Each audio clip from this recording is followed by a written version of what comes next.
semana y una nueva entrega de Hablemos de Salud. Bienvenidos y gracias por abrirnos las puertas de su casa nuevamente. En el día de hoy tendremos un programa muy especial.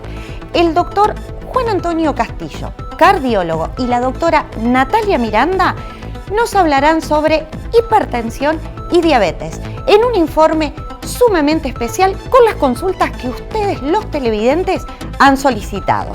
También tendremos un especial de noticias en salud. Allí diagramaremos todas las noticias destacadas de este segmento de 2015.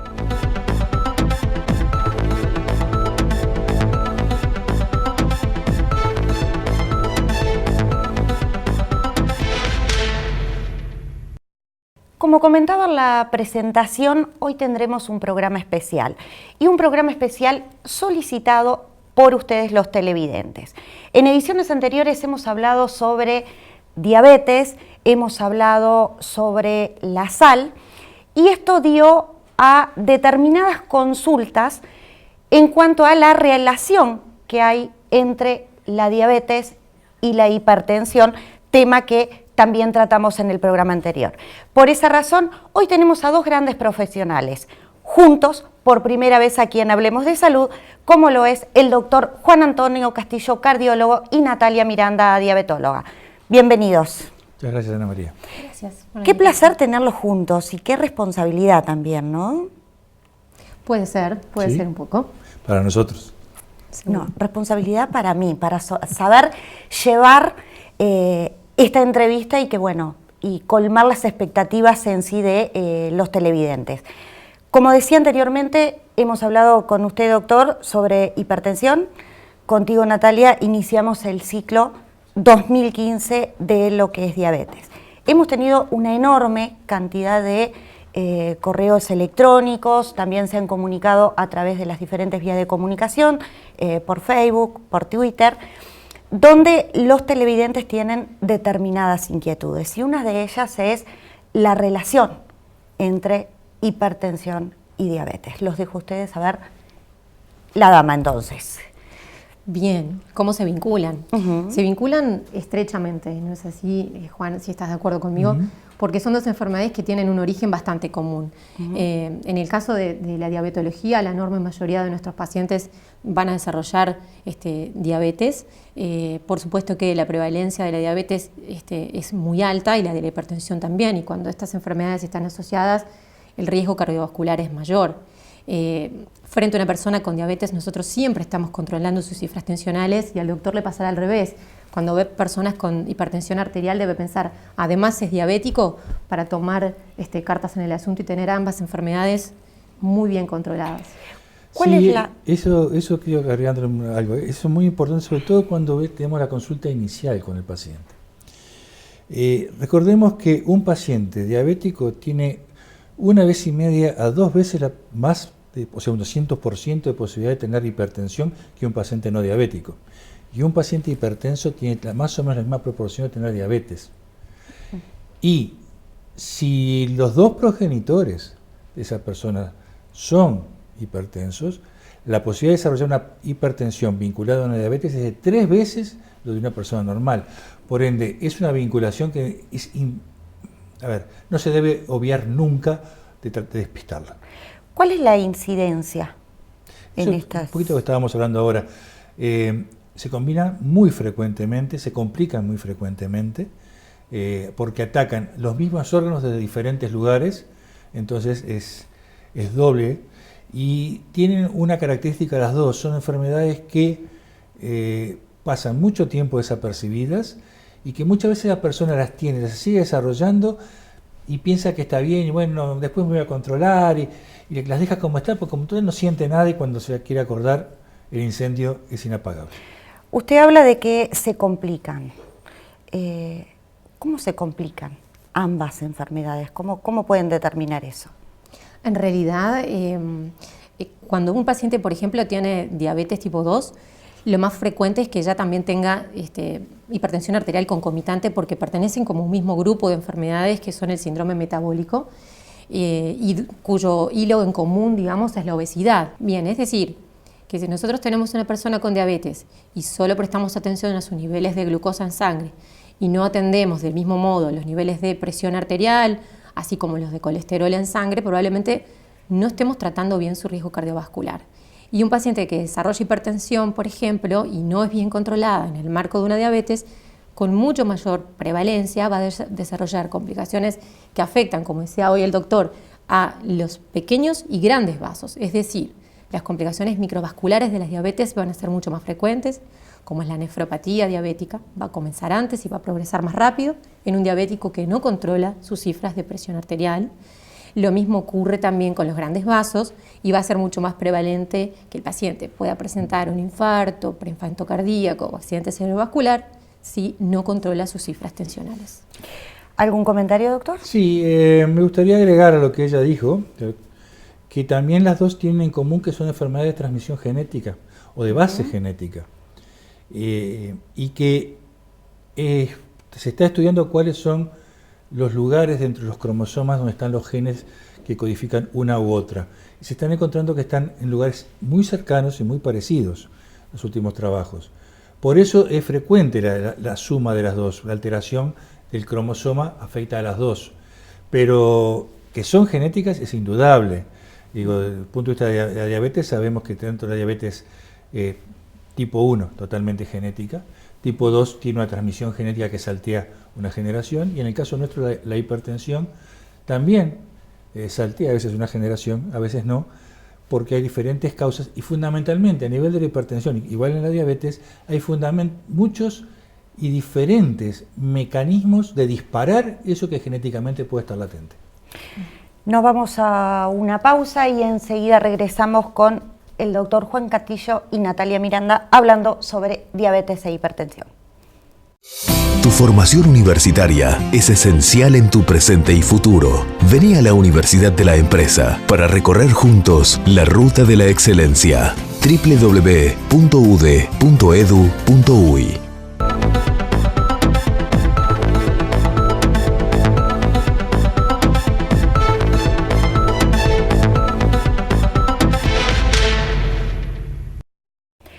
Continuamos con el doctor Castillo y la doctora Miranda hablando sobre diabetes e hipertensión.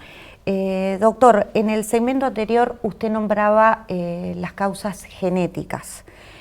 ¿Cuáles son estas causas? Tú te refieres a las causas que disparan el mecanismo genético. Cada una de las enfermedades tiene causas que son exclusivas de ellos. Por ejemplo, en el caso nuestro tenemos la apnea del sueño, por un caso, ¿no? Tenemos el tabaquismo por otro caso. Pero hay causas que son comunes a las dos. Y esas son las que tenemos que tener más en cuenta, porque son causas potencialmente reversibles o sea, con las cuales potencialmente podemos incidir. Y tenemos la ingesta de medicamentos, tenemos el sedentarismo, la obesidad, el tema de la alimentación, que tanto en un caso como en otro, los excesos sobre todo provocan que se disparen las cosas. Y tenemos también una serie de situaciones que suman a todas ellas. La doctora hablaba hoy del síndrome metabólico, que es una expresión de la repercusión que esa sumatoria de cosas da en el organismo. Natalia. Es así. Sobre una base genética, generalmente muchas de las causas que terminan disparando o terminando que esta genética se exprese tienen que ver con los estilos de vida de las personas, que particularmente son el sedentarismo y la mala alimentación, que condicionan la aparición de una de las principales causas de que esta genética se exprese, que es el sobrepeso y la obesidad. Es mucho más frecuente que un paciente diabético desarrolle hipertensión más precozmente y no la controle de buena forma si no controla su peso. Del mismo modo, al controlar su sobrepeso y su obesidad, va a tener una mejoría franca sobre los niveles de hipertensión arterial y también sobre su diabetes. Doctor, usted hablaba sobre las causas en cuanto a los medicamentos. ¿Hay medicamentos que interfieren entre una y otra enfermedad? Sí, sobre todo en el caso nuestro tenemos medicamentos que pueden interferir directamente sobre la diabetes o directamente sobre las manifestaciones de la diabetes. Nosotros, por ejemplo, cuando estamos trabajando con un diabético debemos tener cuidado con qué tipo de diuréticos utilizamos. Debemos tener cuidado con qué drogas dentro de una familia que se llaman antagonistas del calcio utilizamos, y tenemos que también tener cuidado con qué drogas dentro de una familia que se llaman los beta bloqueantes utilizamos. No quiere decir que no podamos utilizar drogas de esa familia. Debemos saber cuáles no debemos utilizar y cuáles sí utilizamos, tenemos que estar advertidos y controlando los posibles efectos que tengan. En el caso tuyo, Natalia, de diabetes. En nuestro caso, cuando vemos un paciente con diabetes e hipertensión arterial, también por ser un paciente diabético que tiene presión arterial, para el control de la hipertensión arterial vamos a elegir fármacos que, como dice el doctor, sean buenos controladores de la presión arterial, pero que no tengan efectos adversos sobre el metabolismo de la glucosa ni sobre los lípidos, porque también están afectados en nuestros pacientes, y también que además, dado que tienen hipertensión, sirvan para, por ejemplo, proteger los vasos, como es la nefroprotección, donde hay algunos grupos de medicamentos que tienen franco beneficio sobre otros. Tú hablabas sobre obesidad, sedentarismo. ¿Los cambios de hábito influyen? Influyen muchísimo. Son la base del tratamiento de estas dos patologías que dependen, como decíamos en el bloque anterior, de cambios de estilo de vida. Sobre esa genética, estilos de vida saludables tal vez hagan que esa genética quede dormida y no se exprese. Doctor. Yo creo que podemos ir por la negativa ahora, o sea, expresar una cosa. Hace mucho tiempo se inventó un aparatito que se llama videocasetera, que fue el famoso chupete electrónico de las madres. Eso motivó que los niños que antes llegaban del colegio y se iban a jugar al fútbol, al barrio, o lo que fuera, estuvieran cada vez más sedentarios, más quietos, y a su vez la falta de tiempo, que hablamos en una charla nosotros en la cocina, provocó la alimentación con comida chatarra. Hoy, no solo tenemos una gran incidencia de obesidad infantil, que en nuestro país excede el 65% de los niños, sino que tenemos una gran incidencia de diabetes infantil y de hipertensión infantil. Eso es como un hábito de vida mal manejado puede disparar todo esto. Y una vez que se disparó, es muy difícil, porque todo aquello que el niño aprende de chico, cambiarlo de grande es tremendamente difícil. ¿Cómo trata la hipertensión en un paciente diabético? Básicamente entendiendo cuál es el motivo que disparó su hipertensión. O sea, si no es la esencial, la que es genética, la que responde a determinadas situaciones, y que esas pueden ser hasta quirúrgicas, pero son menos del 10% del total, es secundaria. Entonces, ¿secundaria a qué? Eso es lo que yo necesito saber. Porque si es secundaria a su obesidad, bueno, el tratamiento es darle algún fármaco para bajar la presión, para evitar un accidente, pero tratar la obesidad, porque es el mecanismo que está generando. Si es secundaria al sedentarismo, lo mismo, o a las combinaciones. Por eso hay una cosa que se llama en cardiología prevención primaria, y es buscar los trastornos de hábitos o de calidad de vida antes de que se transforme en una enfermedad crónica e irreversible. Natalia, para un paciente diabético. Sí, totalmente de acuerdo, totalmente de acuerdo. De hecho, los hábitos también son heredables. Si bien no son heredables genéticamente, son heredables culturalmente, porque nosotros heredamos la forma de comer de nuestros padres y de nuestros abuelos, porque tenemos las mismas costumbres en la forma de preparar nuestros alimentos y de distribuir las comidas. Entonces, si heredamos patrones de alimentación poco saludables, probablemente nosotros también tengamos prácticas no saludables. ¿Cuál es el mejor momento para intervenir? Bueno, de nosotros para adelante. No hagamos con nuestros hijos lo mismo. Tratemos de nosotros cambiar y empezar con las nuevas generaciones, que por suerte hay cambios hasta en lo que tiene que ver con la educación preescolar, donde ya esos hábitos saludables se empiezan a transmitir de forma sustancial y están de alguna manera determinando cambios en las nuevas generaciones que apostamos a que repercutan positivamente sobre la prevalencia de estas enfermedades crónicas no transmisibles. Para cerrar este segmento, y ya que están interactuando dos profesionales con dos importantes enfermedades, ¿hay una buena comunicación, por así decirlo, entre dos profesionales o dos patologías con un paciente? El trabajo en equipo depende más que de la formación de los profesionales, de la interacción entre ellos. Cuando los dos profesionales, o tres, o cuatro, o cinco, saben trabajar en equipo, saben asumir el rol que le corresponde en el equipo, funciona espectacular. Cuando tenemos muchas superstars en un equipo, no va a funcionar. En Uruguay tenemos muchísimos casos de hipertensión y diabetes. O sea que, de acuerdo a lo que usted dice, quizás nuestros profesionales no estén trabajando en equipo. Y no están trabajando en equipo a veces porque no hay buena comunicación o buen rapport entre ellos, pero muchas veces porque el sistema se lo evita. O sea, el sistema no busca generar los equipos de trabajo. Porque el sistema si genera una policlínica de hipertensión, por ejemplo, o una policlínica de diabetes, y pone en un caso un cardiólogo al frente, o en un caso un diabetólogo al frente, pone nutricionista, pero todos en consultorios diferentes, separados a diferentes horarios, y la única comunicación que tienen a veces es la historia clínica del paciente. No funcionan como un equipo, de decir, estamos todos juntos en el mismo lugar, llega el paciente, lo vemos juntos, lo discutimos juntos. No, eso creo que debería ser, no se da, pero es porque el sistema no lo permite, y no lo permite por un tema de costos. Natalia. Exactamente, estoy totalmente de acuerdo. Primero que además trabajar en equipo es enriquecedor para los profesionales que actuamos y queremos realizar una intervención, y por supuesto también para el paciente, porque el beneficio que saca de la sabiduría de cada uno y de la experiencia de cada uno es seguramente muy superior. Yo tengo la suerte de trabajar en equipos en algunos de mis lugares de trabajo, y uno de ellos es con cardiología. Interactuamos muy bien en el hospital de clínicas en prevención cardiovascular, pero como dice el doctor, nos encantaría poder trabajar en equipo en todos los lugares de asistencia. Los costos por hora no lo permiten, pero creo que la gente que está a cargo de los sistemas de organización de salud se está dando cuenta que al obtener mejores metas también es costo beneficioso y van a ahorrar dinero a largo plazo si nosotros en equipo logramos que el paciente tenga un mejor pronóstico a largo plazo. Esperemos que sí lo logren. Nos vamos a una breve pausa y enseguida regresamos con más Hablemos de Salud.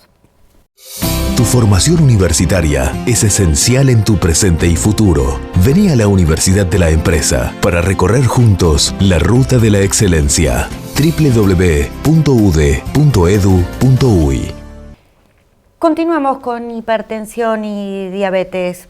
Doctores, hemos hablado muchísimo en estos dos segmentos, pero me gustaría recordar cuáles son esos factores de incidencia que tienen cada una de las enfermedades, teniendo en cuenta que estas dos enfermedades son prevenibles, pero que evidentemente ni los televidentes ni nosotros mismos le damos la importancia que le corresponde. Natalia. Sí, sin duda. Como decíamos, tenemos que estar muy alertas. Y uno de los gestos tal vez de prevención más importantes es que los pacientes estén alertas de diagnosticar precozmente tanto hipertensión como diabetes, y para eso tener el carnet de salud actualizado al día, estar preocupado, y si uno tiene antecedentes familiares, aunque no se le solicite carnet de salud, tener un control de presión arterial, tener un control de glucemia cuando esté indicado, va a hacer que estas enfermedades se diagnostiquen precozmente y se puedan evitar las repercusiones que ambas enfermedades no controladas pueden determinar. Pero es importante también preocuparse y controlarse aún no teniendo un antecedente familiar. Sí, sin duda, ni que hablar. Y el control de las cifras tensionales para conocer cuáles son las propias está indicado en todo paciente, incluso desde la edad de la niñez, como decía el doctor, por la alta prevalencia de hipertensión en esta franja etaria. Doctor. Completamente de acuerdo, Ana María.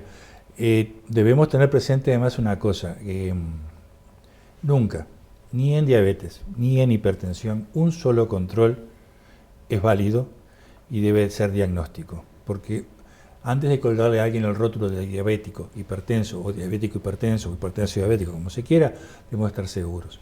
En el caso de la hipertensión debe haber 3 tomas que muestren la presión elevada, y creo que en el caso de diabetes también, además se utiliza un reactivo que es la hemoglobina glicosilada, que también permite, ojalá lo tuviéramos eso para ir para atrás. Y también hay que estudiar los órganos blancos, o sea, estudiar la función renal nunca está de más, porque a veces es la primera manifestación que tenemos. Y después todas aquellas manifestaciones diferentes que pueda tener una persona, que no tengan explicación, cefaleas que no tienen vinculación directa con la vista, por ejemplo,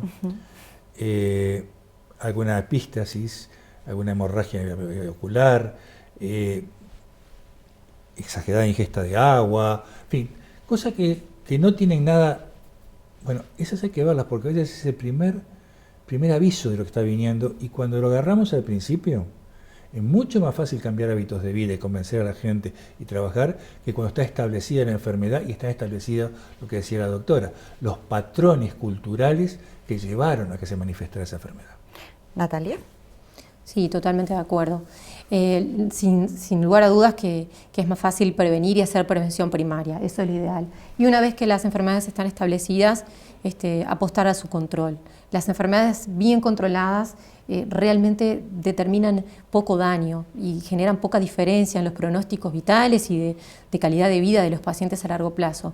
Lo peor es no conocer y estas enfermedades tienen como principal característica ser asintomáticas, y eso creo que las hace más difícil de controlar. El paciente con una hipertensión que no sea demasiado extrema y una diabetes algo elevada, pero sin valores desorbitantemente altos, no va a sentir ningún síntoma, no va a tener ningún síntoma. Por lo tanto, tal vez no consulte. Es decir, que si no tiene síntomas y uno lo capta por alguna otra causa, apenas uno diagnostica, sea o no de su resorte la consulta, tal vez consultó por una faringitis y uno le controla la presión arterial alta, bien, es el momento de actuar en prevención. Hoy, generalmente todos estamos con un grado alto de estrés. ¿Cómo incide el estrés en un diabético, por ejemplo? El estrés tiene estrecha vinculación con ambas enfermedades. Con la diabetes es clásico que los pacientes que cursan algún cuadro que genere un estrés agudo, una situación familiar, discusiones, días de trabajo más complicados, los mismos pacientes consultan: doctor, ¿tiene que ver con el estrés? Seguro tiene que ver con el estrés, porque el estrés genera hormonas contrarreguladoras que se encargan muy bien de aumentar la glucosa y también las cifras de presión arterial, como el doctor Castillo nos puede ampliar. Sí, nosotros vemos que en realidad el estrés, vamos a aclarar un punto, que no es la situación que origina, sino la reacción que se origina. Eso es el estrés, la reacción del organismo. Y es cierto, la constelación hormonal que se altera, sumada a cosas que aún no conocemos del estrés, de su influencia a nivel encefálico y todo el sistema neurológico, motivan que prácticamente no exista enfermedad en la cual el estrés no incide en forma negativa. Entonces, si podemos aprender a manejar el estrés, vamos a colaborar no solo con la diabetes y la hipertensión, con cualquier otra patología que tengamos arriba. Llámese cáncer, llámese insuficiencia respiratoria, llámese lo que se quiera en general. Todas las enfermedades crónicas sí responden al estrés. Doctor, usted habla de tratar el estrés. Sí. ¿Hay forma de prevenir el estrés? No, el estrés no es prevenir, de manejar. O sea, hay gente que maneja muy bien el estrés, que está sometido a mucho estrés y no le incide para nada. Se aprende, pero lleva su tiempo. Y sí, supongo que sí. Yo pensé que era una enfermedad o una patología que podríamos lograr prevenirla. Si la llevamos a lo que es los cambios de hábito, no tener sedentarismo, hacer ejercicio físico, que creo que son cosas que también están relacionadas con ambas enfermedades. En realidad, todo eso que tú nombraste forma parte de cómo se aprende a manejar el estrés. Bueno, creo que es un tema que podríamos tratar en un próximo programa, ¿no? Sí. De acuerdo. Bueno, muy bien. Muchísimas gracias por este informe y bueno, obviamente los esperamos la semana próxima para trabajar algún tema que los televidentes quieran en conjunto o por separado, pero sí seguro que los esperamos por aquí. Muchas gracias. Nosotros ya regresamos con más Hablemos de Salud.